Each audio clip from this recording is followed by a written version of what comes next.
Well, good afternoon, everyone. My name is Jeff Johnston. I'm the chair of the West Vancouver Community Foundation. And on behalf of all 6 Sea to Sky Community Foundations, I want to thank you so much for joining us this afternoon as we imagine a better world through the vision of Canada's Governor General. We're about to begin, but before we do, I just want to advise you that the Governor General's official photographer will be taking photographs that can be shared with you. So therefore, I would ask if you can refrain from taking photographs, please.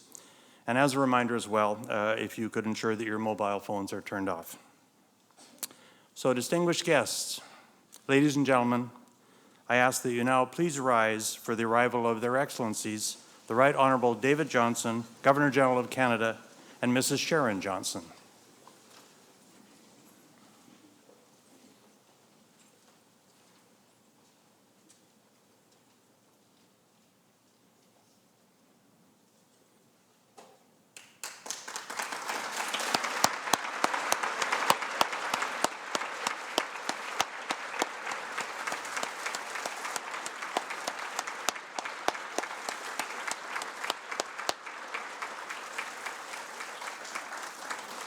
Please be seated.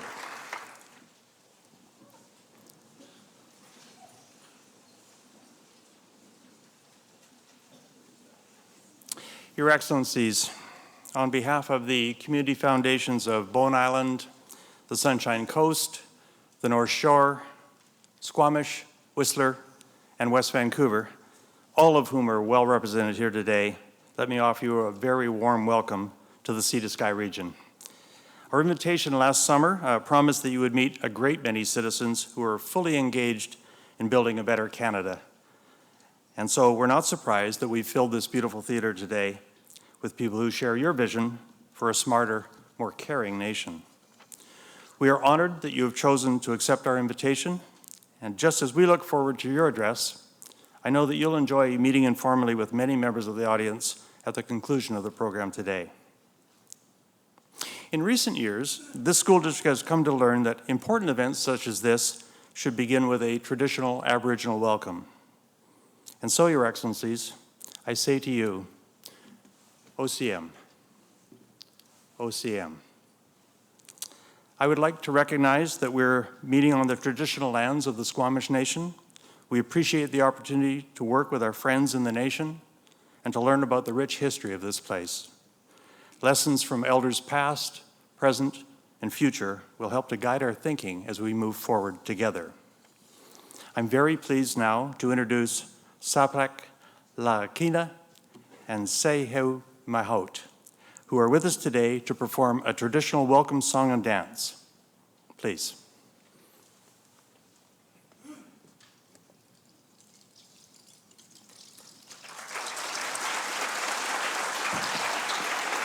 OCM, Your Excellencies, Anha Tamakwitsi, Tan Kushamans, Apalak Stomoksna, Tsitsai Kamat, my niece.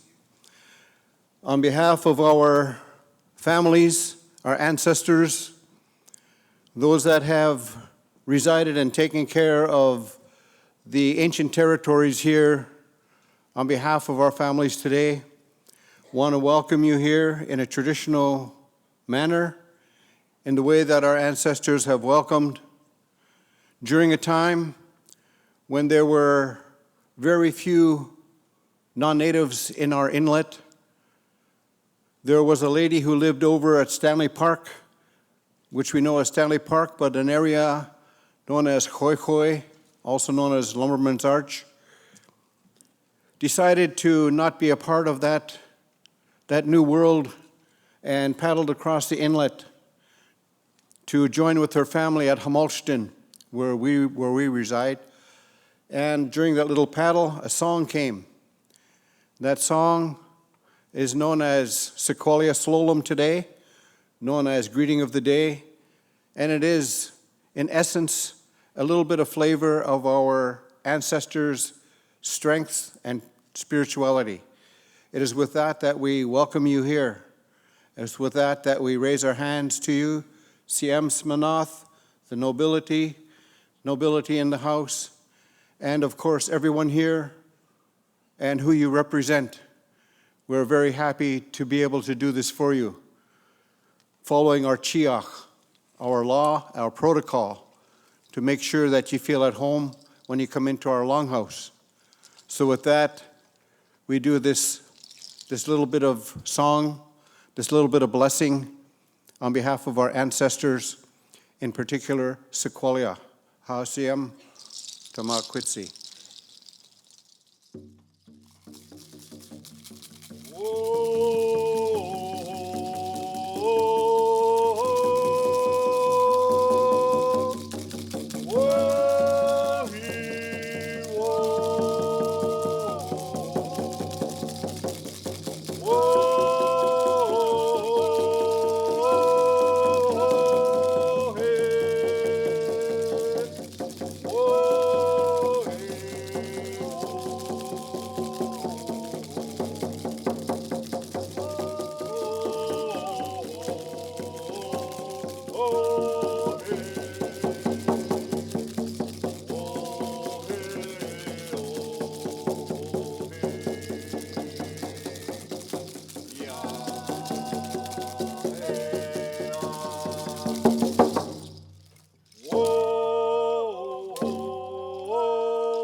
Thank you both for all that you do to help us celebrate the language and culture of the Squamish people, and for your warm welcome to our excellencies. Thank you so much.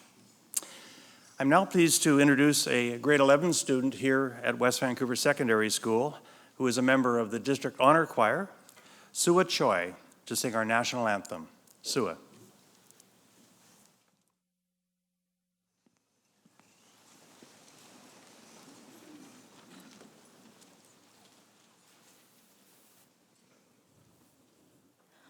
Oh, Canada, our home and native land, true patriot love, in all thy sons command. With glowing hearts we see thee rise, the true north strong and free. From far and wide, O Canada, we stand on guard for thee. God keep our land, glorious and free.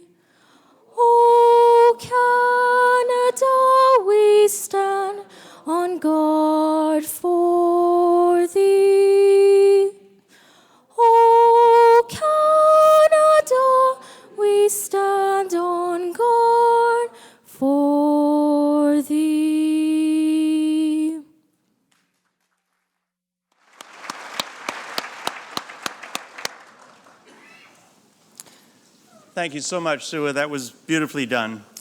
Sua's parents are here as well. I met them the other day for coffee, and we talked about their arrival in Canada and her performance here at the school. A delightful family. I imagine how proud you must be of them today. His Excellency, the Right Honourable David Johnston, is well known to Canadians, having served as our 28th Governor General since 2010.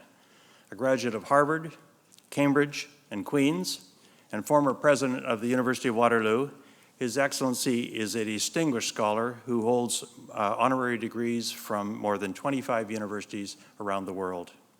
He is the author of more than 24 books, an accomplished athlete, and since 1997, a companion of the Order of Canada.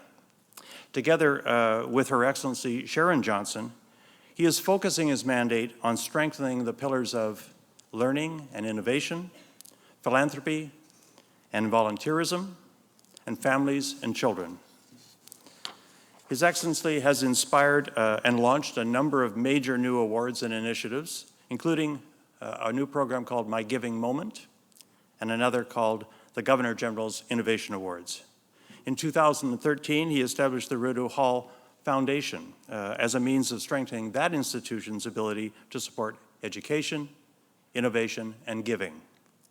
We are very proud that he serves as the patron of the Community Foundations of Canada, of which all 6 Sea to Sky Foundations are active members.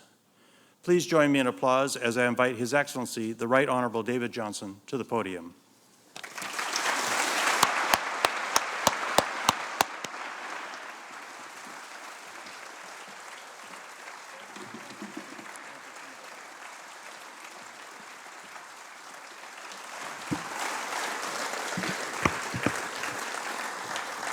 Well, thank you very much, Jeff, and welcome to all of you, Member of Parliament, Your Worship, members of the Sea to Sky Community Foundations, distinguished guests, ladies and gentlemen. What a delight it is for Sharon and me to be with you, and what a delight to hear that traditional song and that warm welcome with the explanation for it, and a beautiful rendition of O Canada as well. It's quite superb to be in this magnificent theater and to recognize that it was one of your great benefactors, Mrs. Kay Meek, a founding member of the West Vancouver Community Foundation, who made this possible, and this wonderful collaboration with the West Vancouver School District. Quel plaisir d'être parmi tant de gens remarquables et généreux. Let me acknowledge that this gathering is taking place on the traditional territory of the Squamish Nation, and again emphasize what a delight it is to be welcomed in that language. This is a wonderful example of what becomes possible through partnership.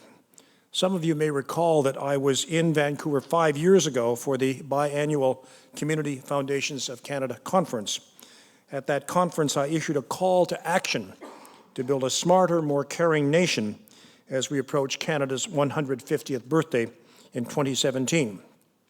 Well, we're a year out from that milestone, and in fact, I was extended to my mandate for a further 2 years, so I'll be able to see us through to the 150th July 2017. And when I was extended, Sharon said to me, maybe you'll get it right the second time around. The wonderful thing about being married for 51 years is you don't have to worry about your hat size expanding. The Community Foundations of Canada have answered that call, a smart and caring nation, in so many remarkable ways. And the 6 community foundations in the Sea to Sky region, of course, are no exception. Let me highlight just some of the specifics that I've learned about in these 6 foundations. On Bowen Island, a new youth council has been set up with the support of the local foundation. From gym nights to business mentorships to cooking classes, this program is having a real impact on young people in that community. Another initiative on the Sunshine Coast, where the local foundation has helped to fund dialogues and an action plan on community health. The foundation on the North Shore is also focused on health issues and has supported the building of residential care centers for people with addiction issues. In Squamish, the foundation is building capacity among non-profit agencies focused on a range of priorities important to that community. In Whistler and the neighboring community of Pemberton, people are working together to harvest crab apples in the town center. Why? Well, to reduce human-bear interactions. An activity that has a wonderful side effect. Crab apple jelly, I commend it to you. And right here in West Vancouver, you're supporting agencies that deliver hot meals to senior citizens. You're giving a helping hand to marginalized teens. You're providing bursaries to students in financial need. I could go on and on. Let me just say this. You are exceptional in what you've been able to achieve. You've strengthened your communities in so many ways, socially, environmentally, culturally, and economically.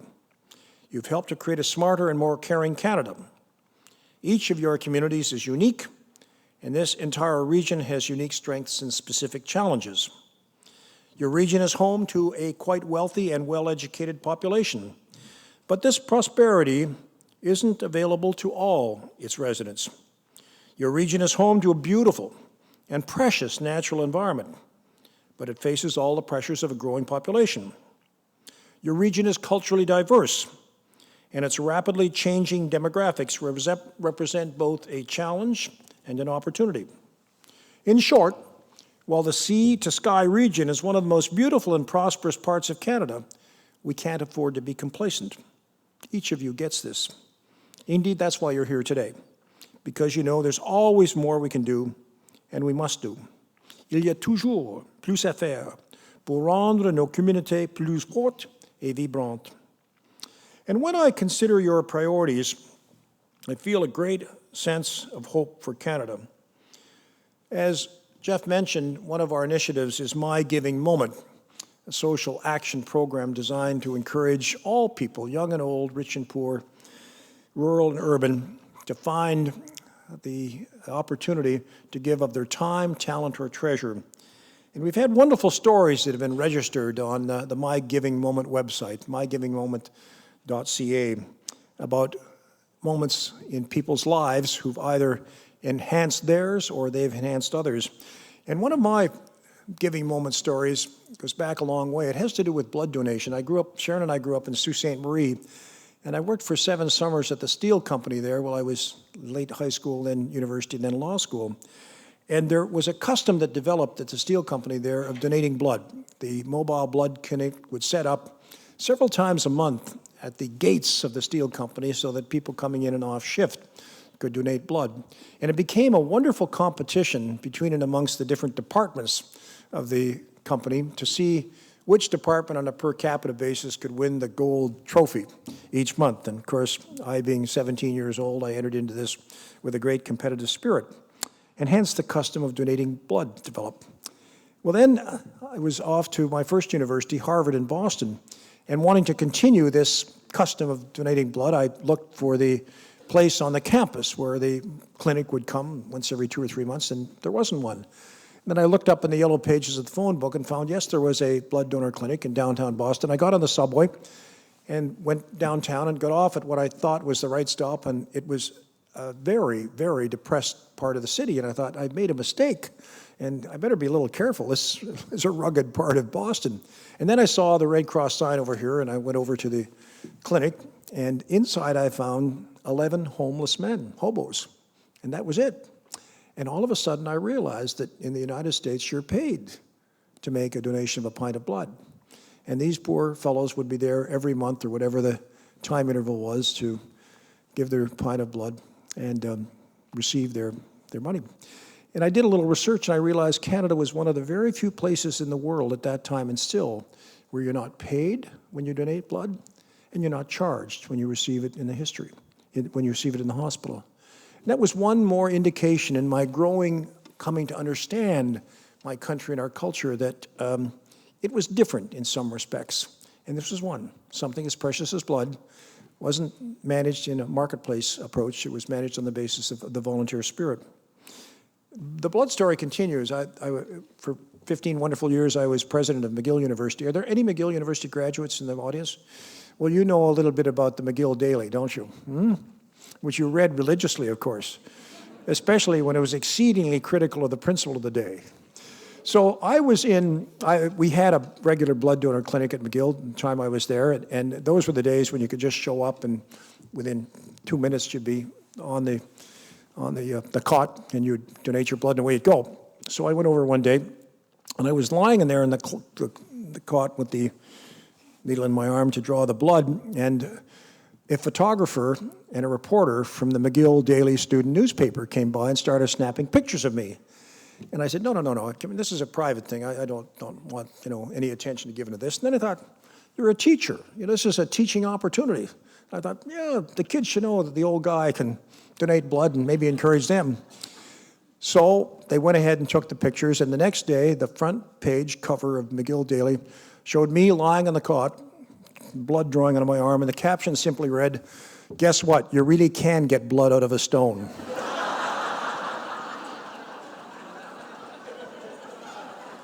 And on and on and on. I'll just continue with the blood donation story because it has other lessons for me. Sharon and I lived for the last 12 years before our current job in Waterloo on a farm about 12 minutes drive from the university. And our neighbors were all Mennonite people. They were horse and buggy people, 100-acre farm, and we had one, and it was farmed by one of our neighbors, Edgar Shantz, who was a saint of a man and became a very good friend.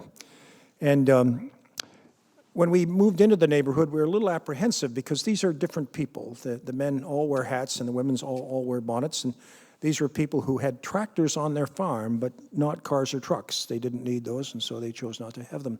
Of course, we found that they were marvelous neighbors and marvelous people. One day, I was sitting on the tractor with Edgar, and he had a little bandage over his arm, and I said, "Edgar, that's a funny place to cut your arm. You wouldn't have donated blood, would you?" He said, "Yeah." "You donate blood?" "Yeah." And I had thought of these people as being a very closed community, and it's not the kind of thing they do for the whole world. I said, "Have you donated blood for some time?" "Yeah," he said, "since I was age 20, 21. I said, "How many units have you given?" He said, 178. I said, "Edgar, that's impossible. You can only give blood every 4 or 5 months." "No." He said, "You can give blood every 57 days. So every 57 days from age 22 or 23, he'd hitch the wagon up in the horses, and he'd drive 6, 7 miles to Elmira, where there was a blood clinic, and he'd donate his blood, and back home he'd come, unless it was on a Sunday, in which case it would be the 58th day. And that was his custom. And I thought this was quite marvelous, that here, this person who in some sense lived a rather sheltered background was still doing something that helped all of his neighbors, whether they're Mennonite or non-Mennonite, across the country, etc. Just his sense of giving. Now, the footnote to the story is an interesting one. About 5 or 6 years after this incident, we visited Edgar in hospital, where he had cancer of the colon and had a substantial portion of his colon removed. And the story behind that is 6 months or so prior to that, he'd hitched his wagon up on the 57th day to go and give blood at the clinic in Elmira. And he got there, and they tested his blood. They said, "Mr. Shantz, you can't give blood. You're anemic. Go and see your doctor." Well, our neighbors only see doctors in extremis. It's one of their customs. And so he ignored it. And 57 days later, he went back and presented himself. They tested his blood. "Mr. Shantz, we can't take your blood. You're anemic. Go see your doctor." So he thought, well, if I want to give any more blood, I guess I better go and have this anemic stuff dealt with and properly cured, etc. Went to the doctor. They did some blood tests. They then discovered something more serious. They discovered a tumor in the colon, and fortunately got at it early enough that while he had some of his colon removed, 8, 10 years later, he's just fine. So a lovely little sort of return in that story of, I guess you cast your bread upon the waters, and sometimes it comes back very well. So what I'm commenting on there is my great sense of hope for Canada. Well, this is such an essential part of what you do as community foundations. Among other things, you're focused on welcoming newcomers and celebrating cultural diversity. You're committed to reconciliation and to better engagement with First Nations. We had a wonderful ceremony and exhibition 2 days ago at Rideau Hall as part of the response to the Truth and Reconciliation Commission report. It was a number of young people from across the country, age 6 to 21, who had entered into Imagine Canada in the future, coming out of the Truth and Reconciliation Commission, and it was artworks and poetry and prose. And these young people were celebrated for their contributions to Imagine a Better Canada. Quite telling and quite moving to all of us. Here you're sensitive to the great need to connect with elderly citizens who suffer from loneliness and isolation. In fact, I'm told the Vancouver Foundation did a survey about 3 years ago on the greatest need or challenge in the community, and it was found to be isolation, the sense of isolation, the absence of belonging.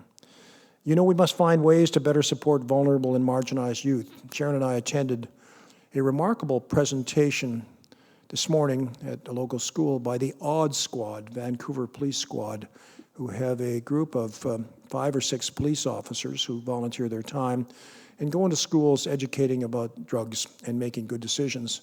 And with them was an individual who had gone to the highest level of Hell's Angels in drug trafficking and himself became addicted and went to the very depths of despair.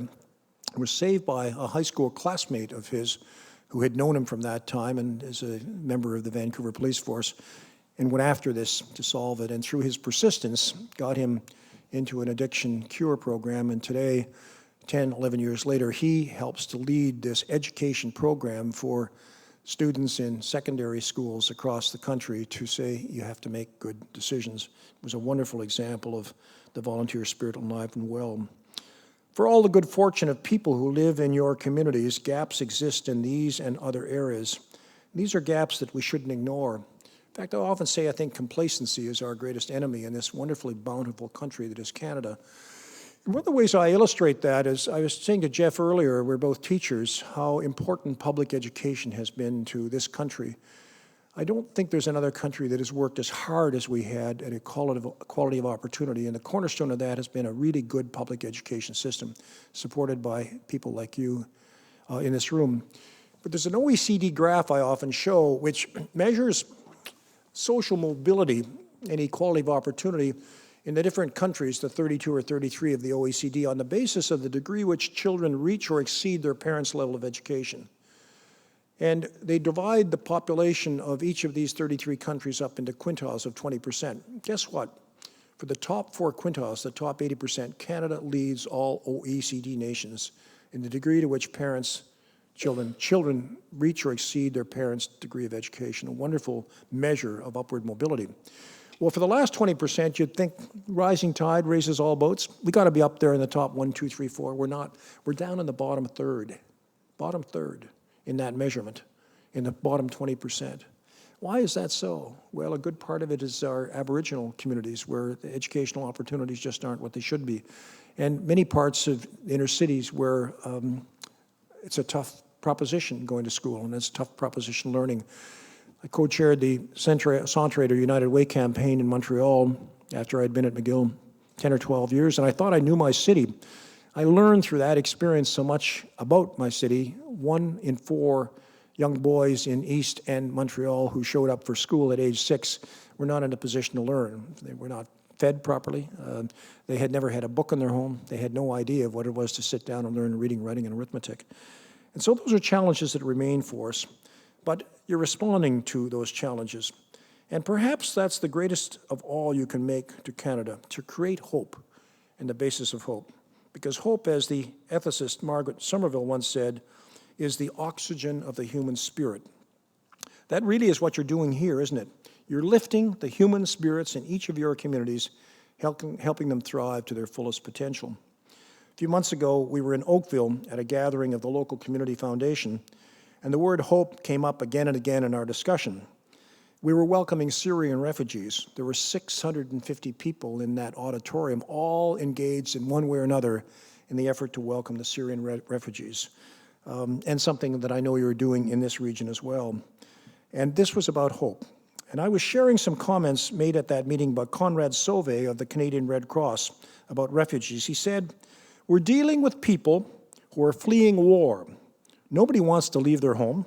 They're leaving because they don't have a choice, because they've lost hope. But," he added, "their hope now is Canada. Il y a de l'espoir ici au Canada." But like any nation state, Canada, of course, is only as strong as its people, as its communities. People don't just live in Canada. They live in West Vancouver, on Bowen Island, in Whistler, on the North Shore, in Squamish, and on the Sunshine Coast. People live their daily lives in communities. Communities are where the rubber hits the road, so to speak. And that's why your efforts are so crucially important to building the smarter, more caring Canada we aspire to. I'm simply delighted to see all of you from the community foundations of the Sea to Sky region working together. You'll have a greater impact that way, and I hope you'll take advantage of this gathering today to strengthen your network and look to the future. En 2017, nous célébrerons 150e ans de notre Confédération. Préparons-nous à redonner à notre pays. Canada is turning 149 years old this year, and 2017 milestone will be a moment to remember in our country's history. So seize that opportunity. I'm so grateful for your efforts, and I wish you the very best with your important work. Let me leave you with my two favorite lines from George Bernard Shaw that go this way. Some people see things as they are and wonder why. We dream of things that ought to be and ask, why not? Merci.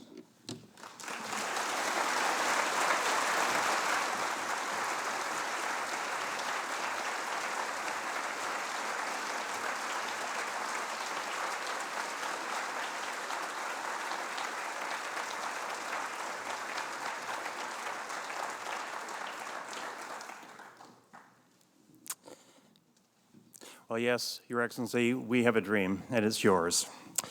On behalf of all of us, let me thank you most sincerely for a thoughtful and compelling address.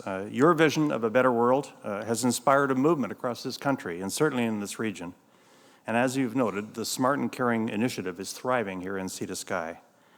These are generous and compassionate communities, Your Excellency, where the values of service and volunteerism run deep. So thank you for your leadership and for all that you do for Canada. Thank you again.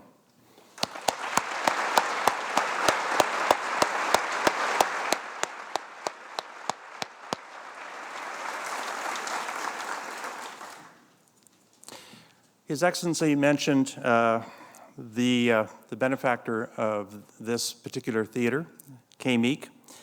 Her experience as an elementary school teacher in Vancouver convinced her that children and youth deserved a great stage on which to display their talent and their creativity. So her philanthropic dream will be realized every night this week with Sentinel Secondary School's fabulous production of that wonderful musical, The Wizard of Oz.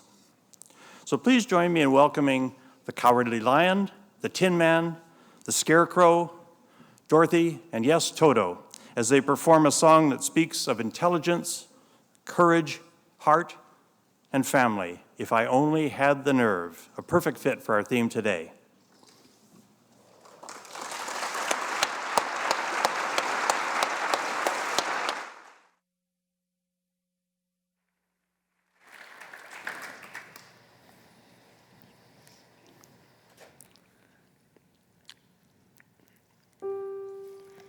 Said a lion, poor neurotic lion, to a miss who listened to him rave. Oh, the Lord made me a lion, but the Lord forgot to make me brave. Then his tail began to curl and wave. Life is sad, believe me, messy, when you're born to be a sissy without the vim and verve. But I could change my habits, nevermore be scared of rabbits if I only had the nerve. I'm afraid there's no denying I'm just a dandelion, a fate I don't deserve.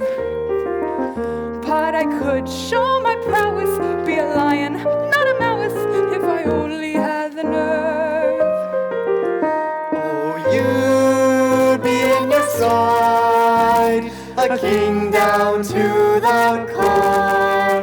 You could roar the way you never roared before. And then I'd roar and roar some more. I would show the dinosaurus who's king around the forest, a king they'd better serve. Why, with my regal beezer, I could be another Caesar if I only had the nerve. I'd be brave as a blizzard, I'd be gentle as a lizard, I'd be clever as a gizzard. If the wizard is a wizard, who will serve?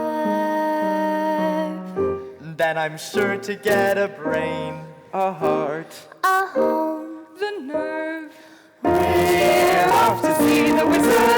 wonderful Wizard of Oz. We hear he is a whiz of a whiz, if ever a whiz there was. If ever a whiz there was, the Wizard of Oz is one because of the wonderful things he does. We're off to see the wizard, the wonderful Wizard of Oz.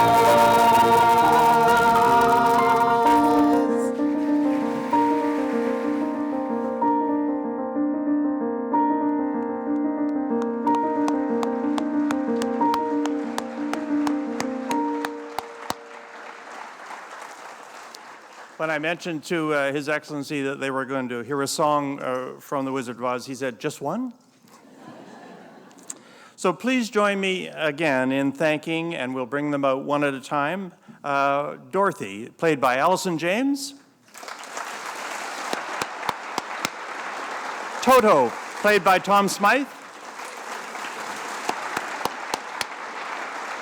The Scarecrow, played by Scott Brooks. The Tin Man, played by Bradley Friend. The Lion, played by Maria Carina Concepcion. And of course, our accompanying pianist, Isabella Sion.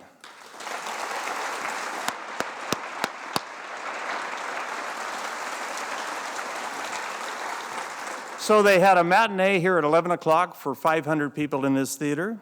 They have a performance for His and Her Excellencies, and they have an evening performance tonight. A very busy day for these young people. Congratulate them once again. Thank you.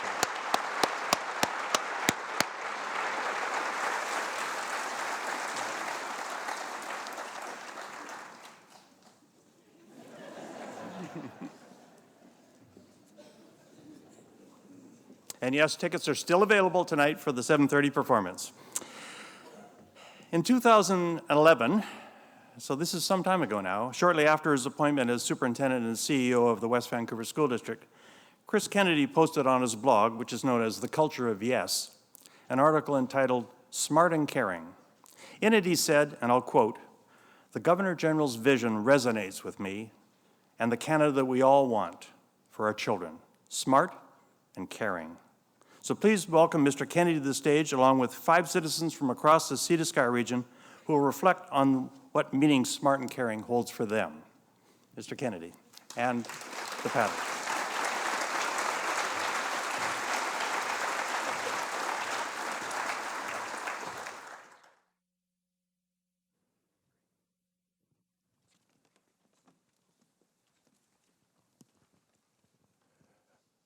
Thanks, Jeff. It's my pleasure to host and pick up on this topic of a smart and caring community.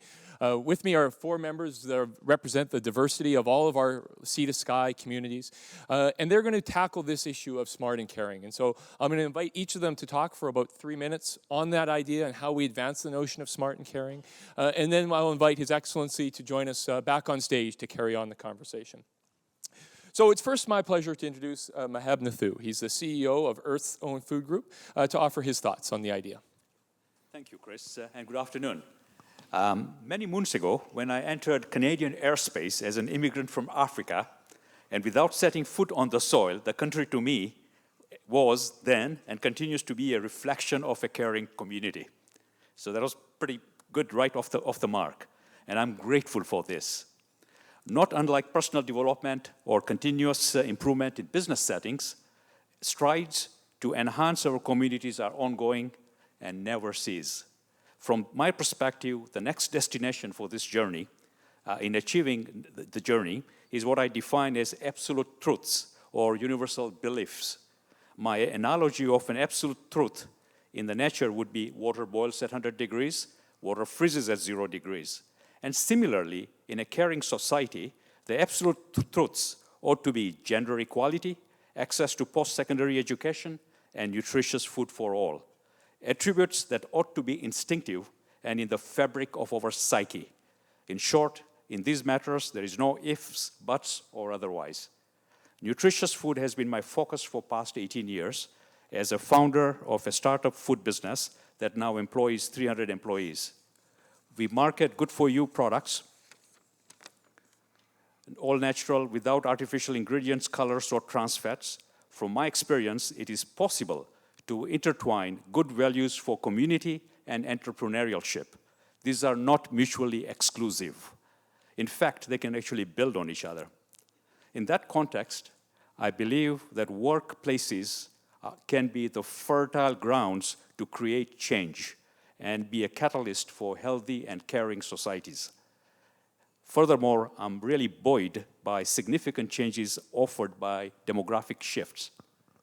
We have millions of millennials entering workplace and parenthood.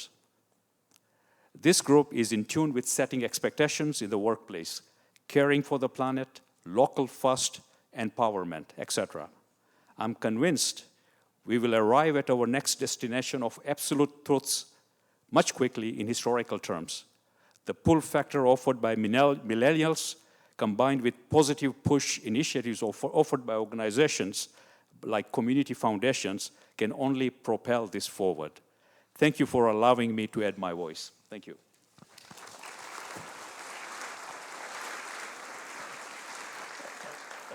Thanks, Meheb. Adina Williams, she's a UBC student and also a member of the local Squamish Nation. How does this idea of smart and caring resonate with you? Well, in the broadest sense, a smart and caring community to me is simply one in which people are consistently working together. That is, people coming together during a time of need or people coming together in celebration during a time of success. And while I do certainly see this within my community, which I see as the Squamish First Nation community, I think we have a little ways to go in creating a community that's larger and more holistic. And what I mean by that is, up until I was in my mid-teens, when I thought of my community, I thought of my reserve, and that's it. Of course, I saw smaller units within the reserve that I saw as community, such as my individual family, but it was the reserve that was the largest community to which I felt I belonged. And anywhere beyond that, anything external to the reserve was another community in which I didn't belong.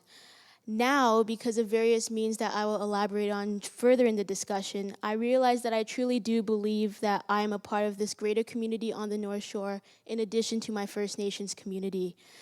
But I do know that there are still many people in the First Nations community who still feel today like how I did when I was 14, 15, 16 years old, that they do not belong outside the reserve, and that the reserve is the only place where they can find communities such as the one that I described at the beginning. But I do believe that it's possible to have a larger community, starting right here on the North Shore and then working beyond that, where everybody, Aboriginal and non-Aboriginal, are working together. We're certainly progressing towards that now, but my vision of a smart and caring community is one in which every Aboriginal individual and non-Aboriginal individual feels a part of this larger community. That's what a smart and caring community means to me, and I truly believe that it's possible to achieve in the near future. Thank you.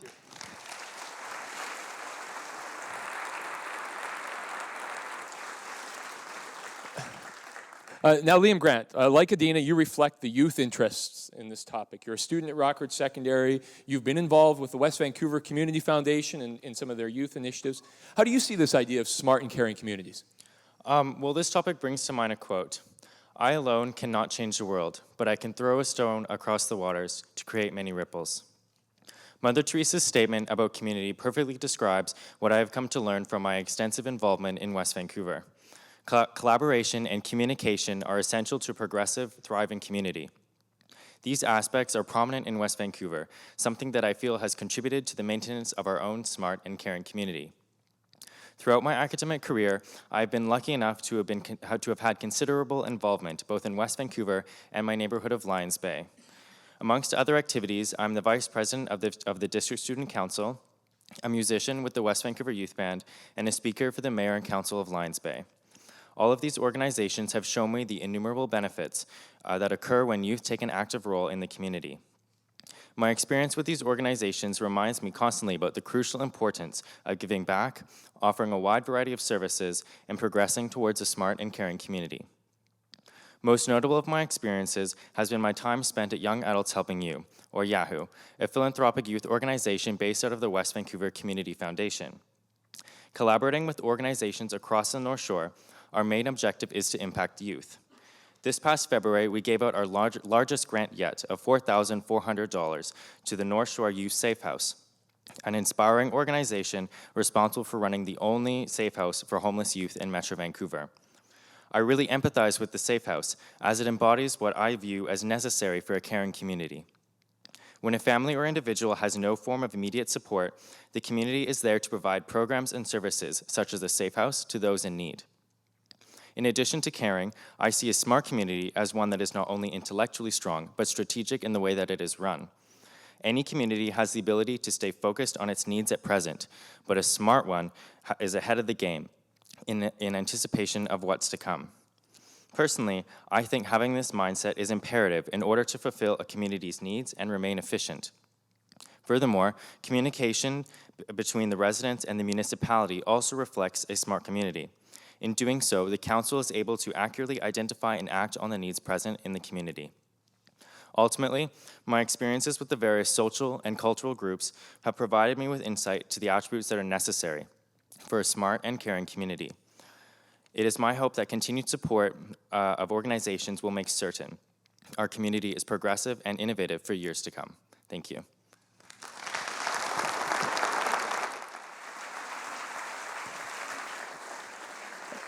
Shannon, I'm going to turn to you in a second, but I'm going to take a second just to say, to both Dina and Liam, His Excellency spoke about public education, and public education is in very good shape when we have students like these two who are up here today, aren't we? Isn't it in wonderful shape?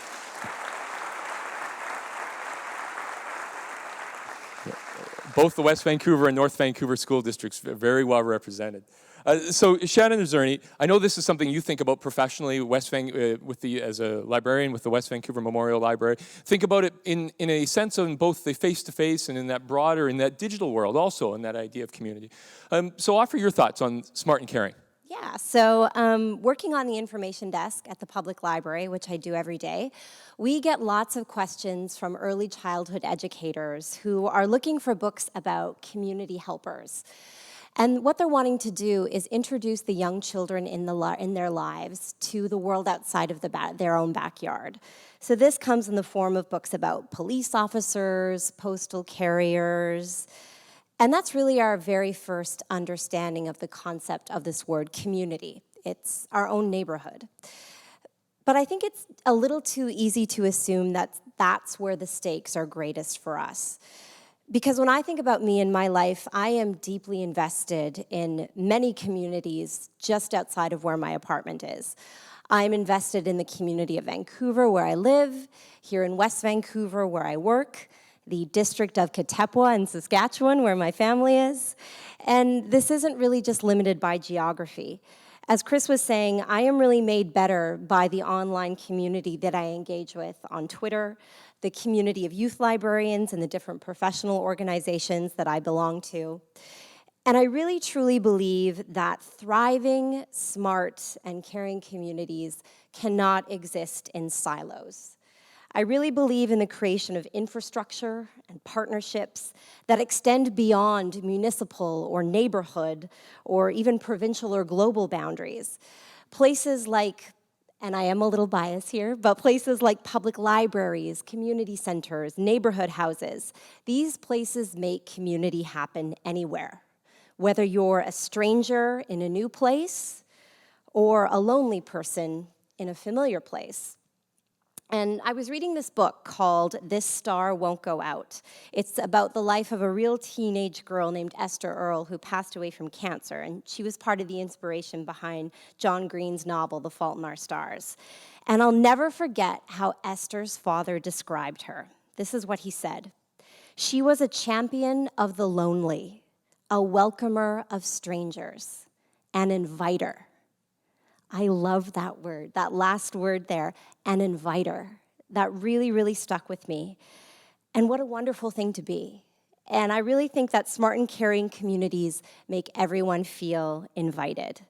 And they can do that consistently through supporting places and institutions like the ones I was just mentioning. And finally, I think this very event right now is helping to prove the point that I'm trying to make. We have multiple community foundations coming together to create a place for dialogue, discussion, reflection, connection, And I think it will have far-reaching effects across many neighborhoods and many kilometers. So thanks for your time, and thanks for inviting me.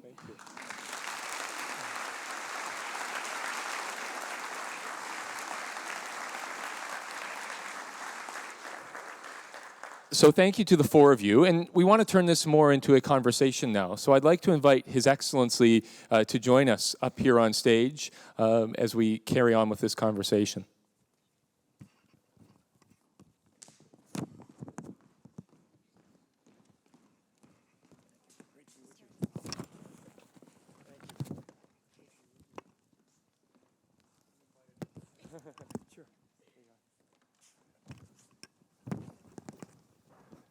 I think we're good. So, Your Excellency, when you hear these comments from the panelists, is these the same kind of comments you hear as you travel across the country, or the same ideas around smart and caring? Sure, right on. And it's both infectious and it transfers, I think, from one community to another. I was so struck by your analogy to the pebble across the water. One by oneself doesn't change the world, but if you throw a pebble into a pond, you do. I think when I spoke to the Community Foundations of Canada in 2010, I may have told this story, but it's worth telling again, of how you trade a culture of being smart and caring. And this was many years ago in Montreal when Mother Teresa came to speak. And when she finished a very, very moving address, 3 of the 4 Montreal newspapers were very laudatory about this remarkable woman, said she'll probably be canonized, she's a saint, and she was, etc. But one of the 4, practicing what I guess you call realpolitik, began the editorial by saying it was a moving address and it was wonderful to have this unusual woman with us. But let's be practical. She operates in Calcutta in India, and she runs a home for about 200, 250 homeless people. Helps them, but in the relative scheme of things, it's de minimis. That's in a city of 20 million people, half of whom are in abject poverty. In a country of 1 billion people, over half of whom are in abject poverty. So while we applaud what she does it really make much of a material difference? Is it more like a drop in the ocean? It bothered me for the longest time, that statement.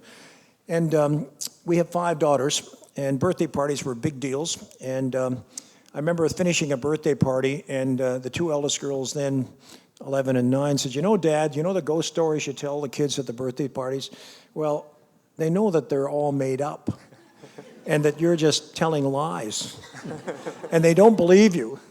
And they just pretend to be scared because they know your feelings will be hurt. Why can't you be like Dean McFarlane? He does magic." Well, Dean McFarlane was the dean of the School of Journalism, and I was the dean of the School of Law at Western University. And that bloody Andy McFarlane showing me up in front of my children. So I went to a birthday party. Not a competitive guy at all here. So I went to a birthday party at the McFarlanes a few months later, and there was bloody Andy McFarlane, dressed like a magician, big cape on, top hat. He had a wand, a misstep like this. And he was doing magic, and the kids were just mesmerized. So I was standing over here just watching what was going on, and he held up a glass of water, and he said, "I will turn this water into wine." I said, "Careful, Andy, the last time that occurred was 2,000 years ago. Someone had a little more influence than you do." But he took the glass, and out of his cuff, he pulled a dropper with 1 drop of red vegetable dye in it. And he dropped it in the glass of water, and he held it out in front of everyone, and he said, "Abracadabra," and swirled it around, and the clear liquid water turned a beautiful shade of rosé. He turned that water into something different. And I thought, that was my problem. I had been thinking of the 1 drop of water in the ocean, the 1 drop in the bucket, in mathematical terms, in physical terms, relative volume. I should have been thinking of it as chemistry, because that 1 drop of giving of red dye changed the culture of the water. And that's what we do, I think, with these acts of kindness, as you've just described them to us, and as they occur from community to community and spread right across the country, and change the culture of the country to be smart and caring.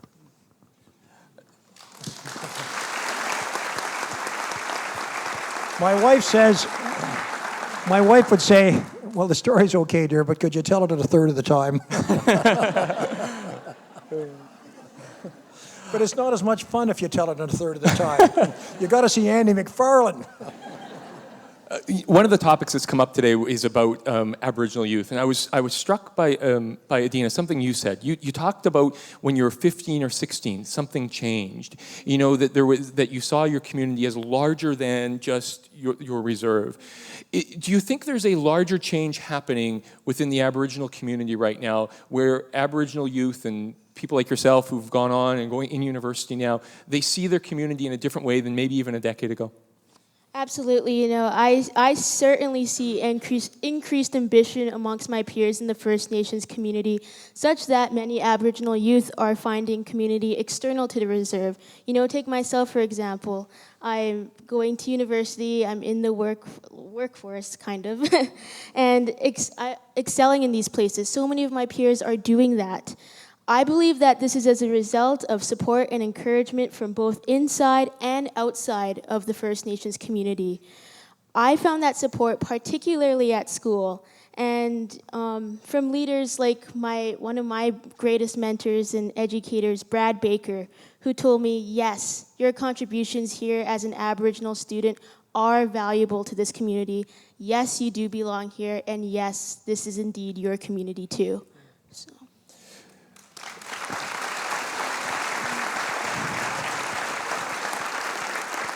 You know, I'm wondering if, you know, we're seeing that shift in the Aboriginal community. And Liam, you know, are all students like you? I'd like to say as a superintendent they are, but In your schools, they are. in our schools they are. They perform like the students you saw in The Wizard of Oz, and they speak like Liam. It's quite a nice place, you know.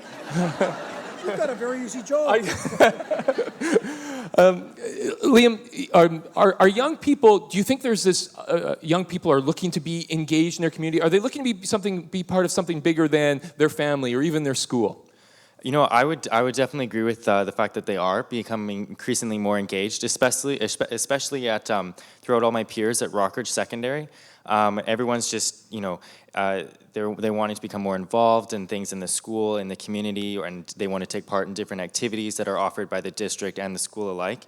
And everyone's just very focused on becoming more involved and, you know, outside of the family, broadening their horizons, especially before they go off to university.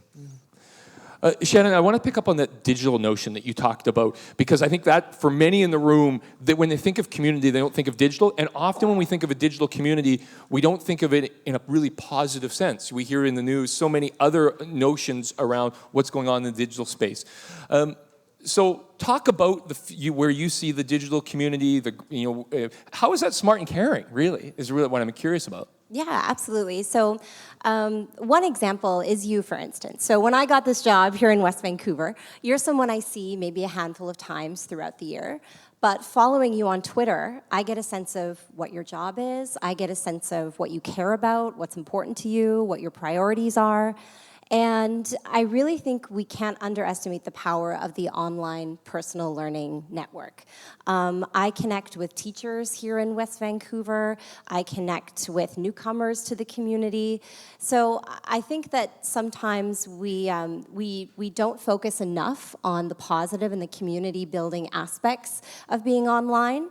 I think we were talking a little bit about isolation, and sometimes putting that first toe in the water is much easier to do in your pajamas in your house than it is to maybe venture outside of your community. So that can really be the first step. Maybe before you say hello to someone face-to-face, like the superintendent in the new school district you're working in, I think it really can be an entry point into something much more face-to-face and personal.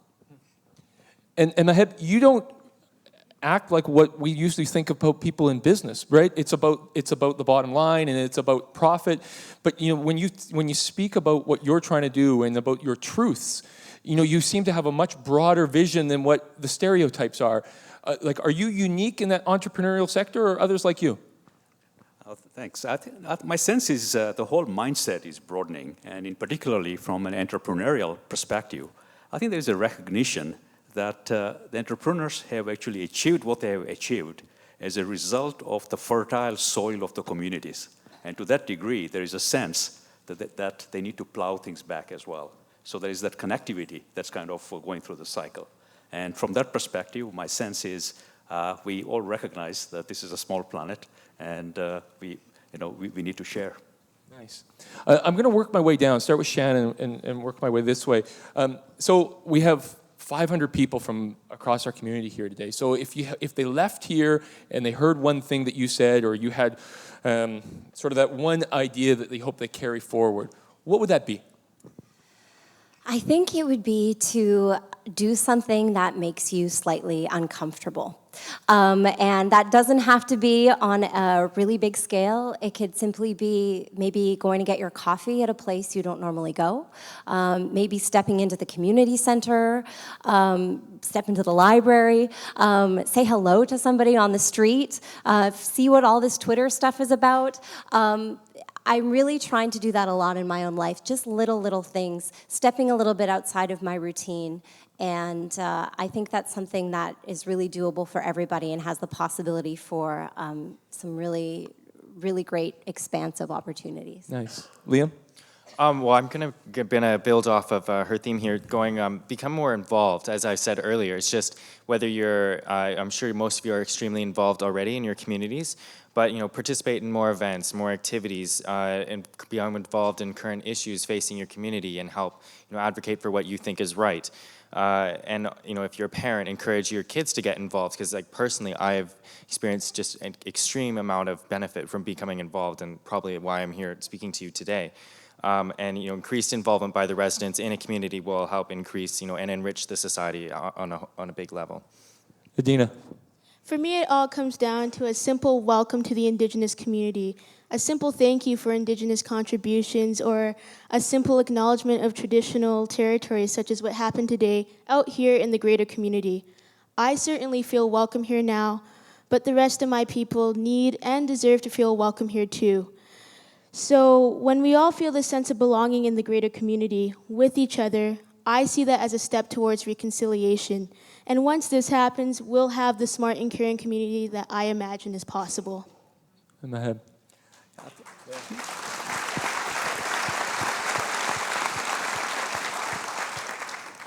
His Excellency just referred to one red drop changing the glass, and it reminded me of a saying from Africa where it essentially says that each and every raindrop actually creates the sea. And my sense is, individually, if we do one good deed, that can make a sea of change. So, there we go. Thank you.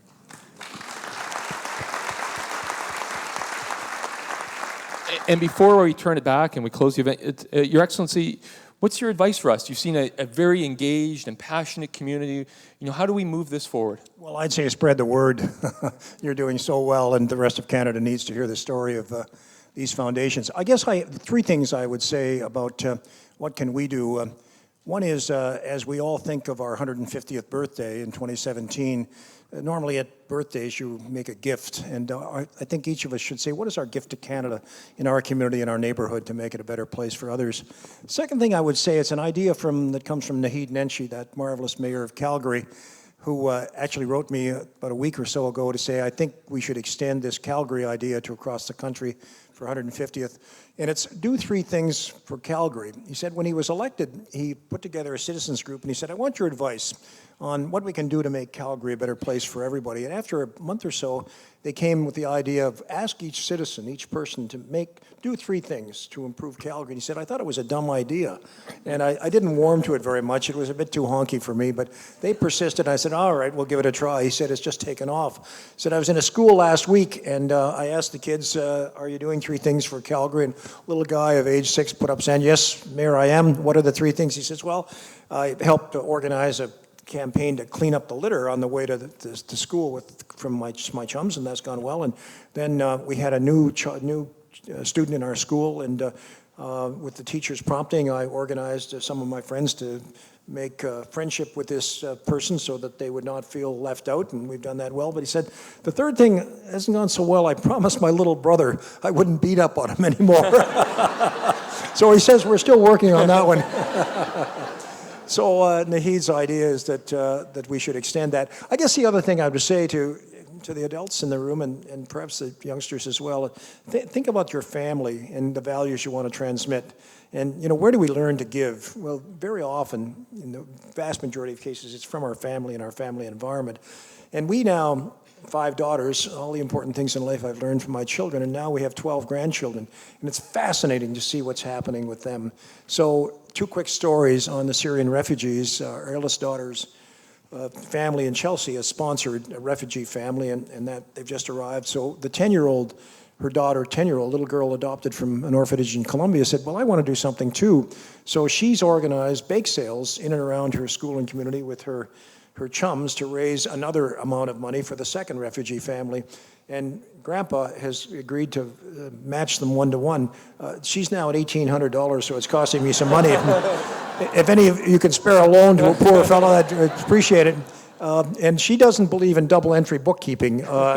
She doesn't want to learn that math. She operates in the new math, and that means that all the revenues that comes in, she keeps for the refugee family, and all the expenditures, of course, that's what mom and dad have to bear. And the final one is our 8-year-old grandson. His mom and dad are docs, and they agreed as their initiative that they would add some refugee families to their practice because they're at a maximum for their practice. And so he said, gee, Mommy, Daddy, I'd like to do something too, but I'm only 8 years old. I'm not a doctor. And then he said, I don't have a lot in my piggy bank, but he said, I've got a lot of books. Maybe I can organize a book sale. Got permission from his grade 3 teacher to organize a book sale. And then, having done it, they realized the school is quite organized for charities, but they limit the charities to 3 because they don't want the parents being badgered all the time. One being United Way, the second being a school in Kenya, and the third being a women's shelter. But the teacher was imagining, she said, well, United Way, they're responsible for about 175 agencies, and they went through the list and they found 3 that were devoted to refugees. So he's on a roll, and the principal of the school learned about this, and he said, you can organize the book sale for all the classes throughout the school and raise a lot of money for refugees. There we are. What kids are? That's 3 ideas. Not bad. All right, so I'm going to turn it back to Jeff Jobson, but before I do, please join me in thanking His Excellency as well as our wonderful panel here today.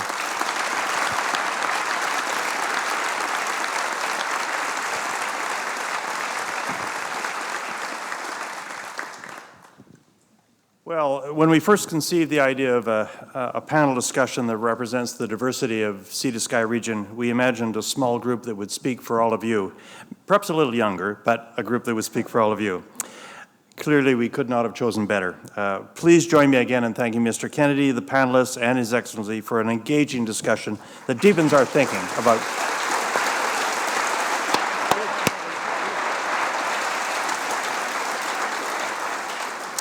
So this brings the formal part of our program to a close, although I know that many of you will want to stay and have an opportunity to meet with Their Excellencies in the lobby. They'll be staying on until 6 o'clock, so I'd love you to have a chance to chat with them briefly.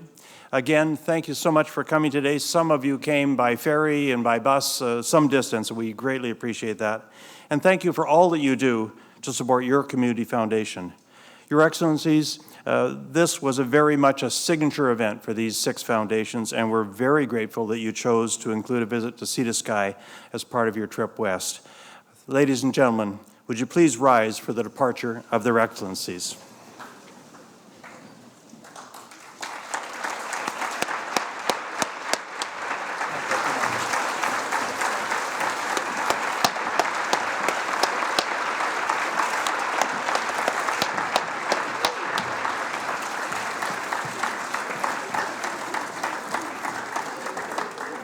Ladies and gentlemen, they're going to, they asked if they could have their photographs taken with our cast from The Wizard of Oz and with our Aboriginal leaders. So they're going to be 5 or 10 minutes doing that. Please join them in the lobby. As you can see, they're a very engaging couple and they would love to meet you. Thank you for coming.